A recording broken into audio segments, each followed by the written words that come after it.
exportación, como hemos tenido aquí a muchos deportistas, artistas. Marisol de aquí de Chihuahua está en la Universidad de París en investigación, temas de migración y todo, y a eso no les aplaudimos, porque no puede tener un balón, es más, no les aplaudimos ni a las muchachas que están jugando fútbol profesional, no, todo es el fútbol profesional de hombres y se nos olvida que hay muchos mexicanos haciendo muchas más cosas en otras disciplinas y en otros rubros. Es más, no le aplaudimos a la niña que estuvo aquí en tu programa buscando apoyo porque iba a ir a competir en matemáticas. Así o es. sea, tenemos mucho talento y eso no lo volteamos a ver. Muchísimas gracias. Aquí está el espacio abierto. Regresamos, vamos a un corte y ahora sí continuamos con Marisol Romero. Vamos a platicar de derechos humanos, de migración, sobre todo en este contexto tan grave y tan lamentable que estamos viviendo en el país que supuestamente es el más avanzado del mundo. Y bueno, hay que recordar que se van a cumplir 50 años. El 68 fue un año complicadísimo para el mundo, pero fue el año más sangriento en cuanto a la lucha por los derechos civiles, sobre todo las minorías afroamericanas en Estados Unidos. De eso regresamos con Marisol Romero. Llámenos 432-3003, 432-3003 y regresamos. Me da mucho gusto, como hemos recibido a muchos chihuahuenses talentosos aquí y seguiremos haciéndolo, a Marisol Romero. Ella es una chihuahuense joven, que está joven, inteligente y apasionada del tema de derechos humanos, investigadora en la Universidad de París Panteón, que nos acompañe este día antes de ya unas semanas más partir de regreso a Europa. Marisol, bienvenida. Hola, muchas gracias, Luis Enrique. Aquí estoy, pues como les mencionaba anteriormente, yo estuve estudiando en París 3 años y medio, tengo un BAC 3 y bueno, también soy egresada de la Universidad Autónoma de Chihuahua de la carrera de Relaciones Internacionales, orgullosamente chihuahuense. Y bueno, yo quisiera compartir en este espacio un poquito más sobre lo que es derechos humanos, migración en el área, pues suena muy lejano, pero la verdad es que ahora que estoy aquí en México he visto muchas similitudes, mucha falta en materia en México, sobre todo de materia de migración. Estamos en pañales, por decirlo pues de forma burda. Y sobre todo aquí en Chihuahua, ¿qué va? En Chihuahua hace unos días fui a la Casa del Migrante. Bueno, me sorprendí que no hay realmente mucho apoyo de partidos quizás de gobierno, entonces... Y la Casa del Migrante es un esfuerzo privado. Es un esfuerzo privado, me sorprendió, donde tratan de darles un poquito de educación. Hay niños que llevan clases, hacen artesanías para después vender y poder mantenerse. Y bueno, hay inmigrantes que vienen sobre todo de Centroamérica, pero bueno, en este espacio voy a hablar un poquito quizás sobre lo que he vivido en Lampedusa. No sé si hayan sabido la situación que está pasando en el norte de África e Italia. Por Italia es un puente, así como México es un puente que entra para un portal para ir al resto de Europa. Bueno, a mí me tocó estar ahí con la organización Utopia, que está la sede en París. Y nada más estuve una semana en donde realmente yo me quedé sorprendida, anonadada de una forma... Nunca había visto tanto sufrimiento de las personas. Yo he escuchado de que no es que los inmigrantes pues vienen a robar los empleos, vienen a pedir. No, los inmigrantes y sobre todo los solicitantes de asilo y los refugiados no es porque quieran estar en otro país, es porque vienen huyendo de la violencia, de pobreza extrema en niveles... de verdad que dices que llevan sin comer hace 2 semanas. Y es que tenemos la percepción, Marisol, quizás, errónea, quienes no tienen la oportunidad de conocer o estudiar el tema europeo, la Unión Europea en sí, en el momento de eliminar estas barreras, de estas fronteras, también hubo un gran punto que se tocó cuando se empieza a formar la Unión Europea, que era la migración. Hoy en día tú puedes andar por la Unión Europea prácticamente como ciudadano de Europa, de cruzar de Italia a Francia sin ningún problema, y eso también ha facilitado la migración. Claro, es que bueno, el tema de migración y de solicitantes de asilo y refugiados no es temática nueva, pero es verdad que en estos últimos años, a partir del 2009 quizás, ha tomado mucha importancia por el tema de la xenofobia, por el tema del Estado Islámico, que se ha precipitado, y sobre todo en el norte de África y en la zona del Sahel, que es una de las partes más pobres de todo el mundo, pues han empujado a cientos de personas, miles de personas, a buscar un refugio, a lo que se llama un país honeypot, que es un país pues rico como es Francia, Inglaterra. Entonces, de verdad que te quedas sorprendida cuando ves este tipo de movimientos. ¿Por qué? Porque ves mujeres embarazadas que llevan caminando 4 días, 5 días, sin comida, sin agua. Y lo mismo pasa aquí en México. Justamente tuve la oportunidad de hablar hace 2 días con un inmigrante que viene de Guatemala, en el que él viene huyendo de la violencia. Viene huyendo y se subió al tren de la bestia. Viajó, se equivocó lo bajaron los sicarios del tren, hay como una mafia dentro del tren, lo bajaron, le quitaron el poco dinero que traía, y total de que terminó caminando 7 días para llegar aquí al estado de Chihuahua. Y bueno, ahorita está en pendiente su estatus como refugiado, un tipo de visa que da México. Pero lo mismo es una similitud increíble, que tanto como en Europa como en México no estamos preparados para recibir un flujo masivo de personas, de inmigrantes, tanto determínese de refugiado o solicitante, que hay una diferencia.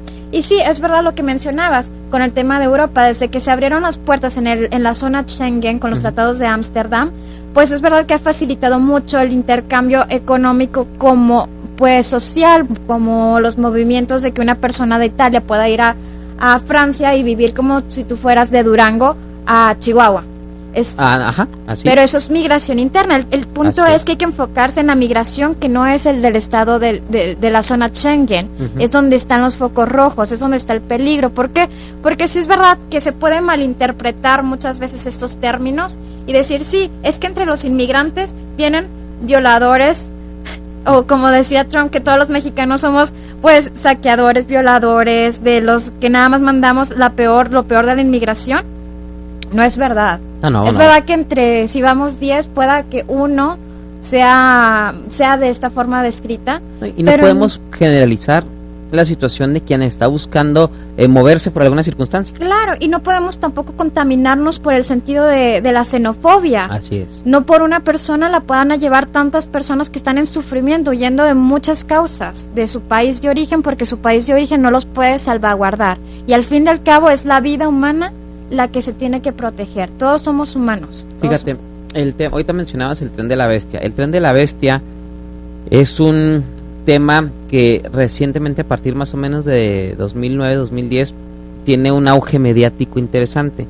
De ahí algunos realizadores de cine, mexicanos sobre todo, hacen algunas documentales, y luego ya viene la película esta que fue al Festival de Cannes, que es La Jaula de Oro, que precisamente este recorrido de la bestia desde Centroamérica hasta el norte de México, pasando por muchos lugares.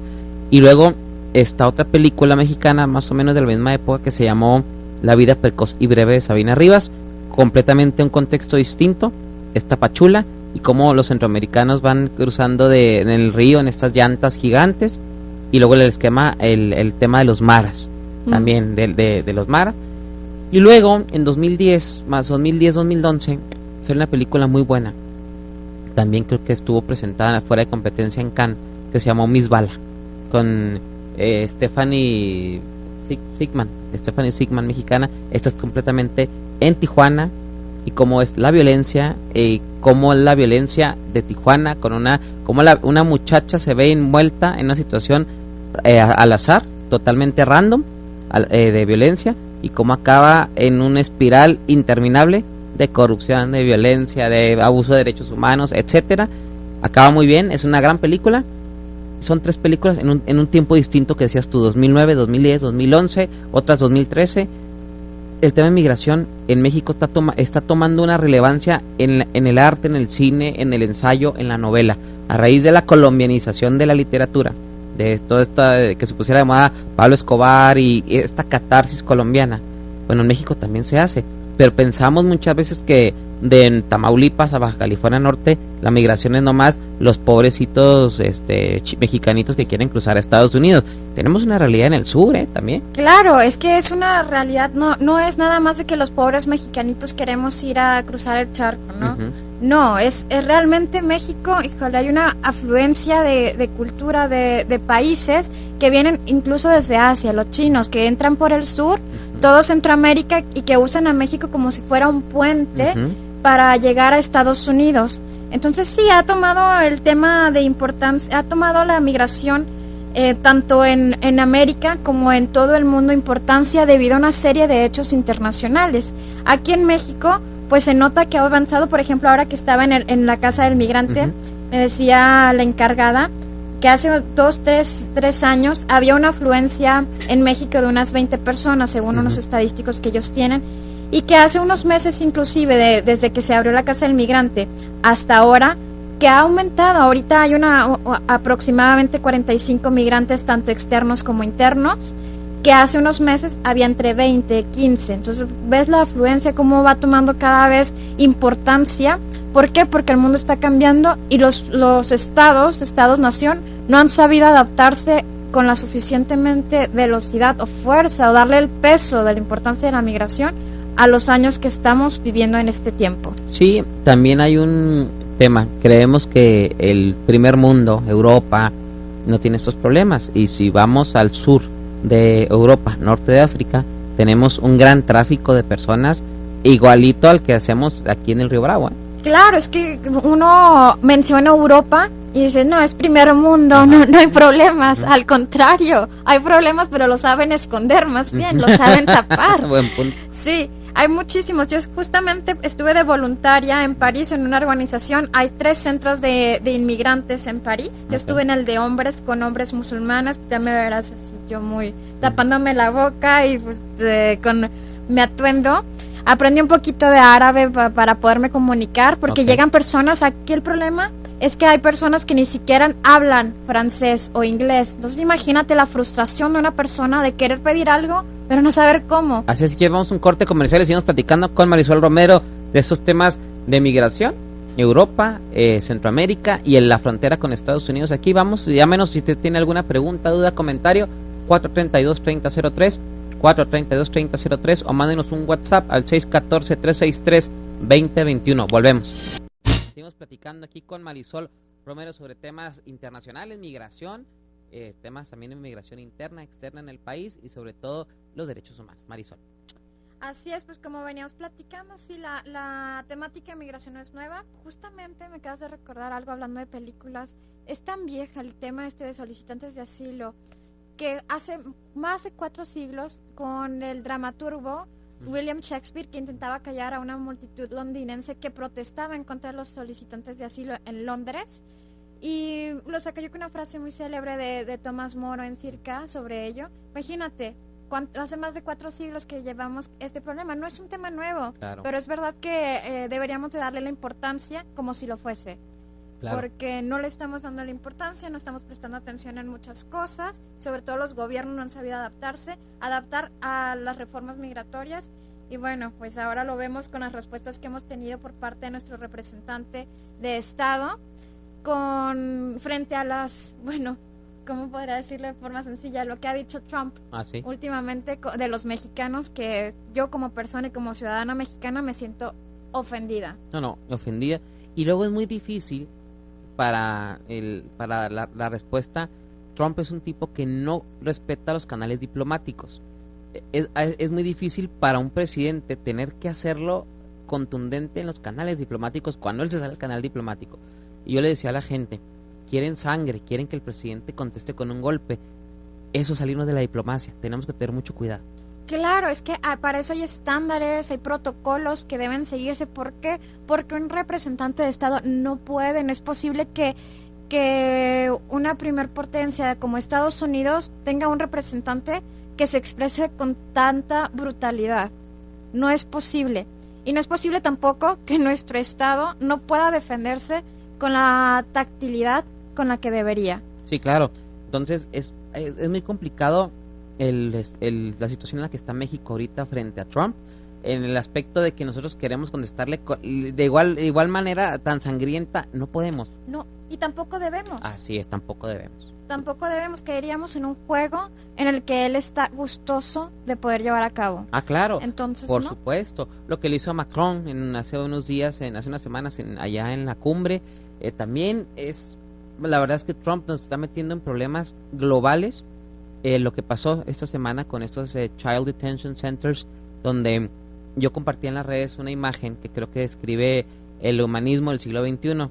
Estamos como sociedad tan preocupados de lo que le pasa a los animalitos y a los perritos, que ahí andamos buscando liberarlos cuando a espaldas de la mona que está ahí, está diciendo una mona en el meme, con la bandera de Estados Unidos en la playera, un perrito en jaula dice, esta crueldad debe tenerse, y atrás de ella están todos los niños enjaulados y ni quien los vea. ¿Sabes también? Yo sé que no, la media prestó mucha atención a lo que llevaba Melania puesto el día 21 de junio cuando hizo la visita en McAllen. Ajá.